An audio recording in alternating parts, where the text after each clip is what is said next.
Hello, I'm from bodyfatpercentagescale.com and I'm going to talk about the ways to measure body fat. There are primarily 4 or 5 ways to measure body fat, and each one has its own set of advantages and disadvantages.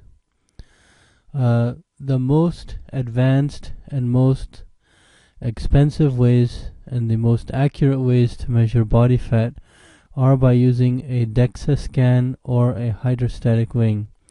DEXA scan is a type of X-ray scan which you go through some sort of scanning machine, and it will not only tell you how much body fat you have, but it will also tell you where your fat is located.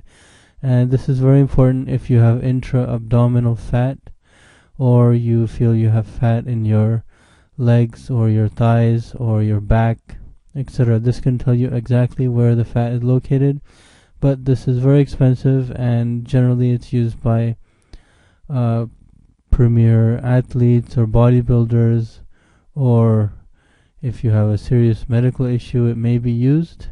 I'm not sure about that, but it's used, for very serious individuals. Hydrostatic weighing is it is less expensive, but it is also very accurate, and it was used before DEXA scan was invented.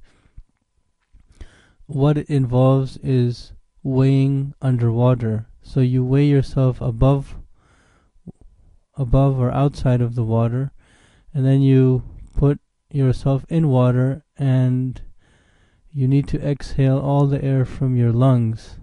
And the way the principle works is that fat weighs less than water, but muscle weighs more than water. And by comparing the difference of your weight within the water and outside of the water, the practitioner can determine how much of your weight comes from body fat. But it will not tell you where your body fat is. And the other thing is, some people have a tough time in this because you need to exhale all the air from your lungs, or as much as possible, in order to get an accurate result, and that can be scary for some people. And this is these methods are approximately 2% accurate. Body fat calipers are another method to measure body fat.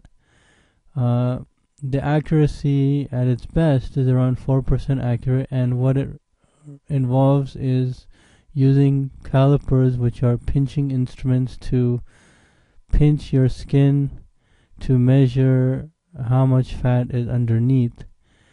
And one thing that this does not catch accurately is the intra-abdominal fat. You can look, your stomach can feel hard, but it will still have fat in it. The other thing is that this requires practice and a skilled practitioner to conduct.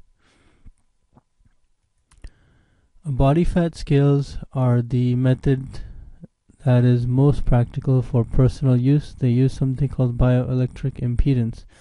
So they will send a small current through your body, and they will measure, because the way electricity travels through muscle and through fat is different, and by using some calculations they can determine your body fat to an accuracy of 46%. They're very dependent on your level of hydration, so you want to keep the same level of hydration when you use these scales. If you're an athlete, if you're very muscular, or if you're a small child, sometimes these scales are more inaccurate, and some of the scales come with special modes for athletes and children. So if you're looking for a body fat scale, then you want to check and make sure whether it has an athletic and a children mode. The great advantage of them is they're very convenient, and they're relatively inexpensive. A body fat scale will generally cost between $25 and $75. The last method, which is not such, it's not really even measuring body fat, but it's mentioned, is a BMI chart, body mass index, and you simply put in your height and your weight, and based on that it'll give you a number, and that number will tell you how obese or not obese you are. This is very easy to do. You don't even have to have any special scale, but it's not accurate for people who are very muscular or children. It's based on an average. So these are generally all the methods that I know of for measuring your body fat percentage, and you can find out more information about body fat scales at bodyfatpercentagescale.com. Thanks a lot.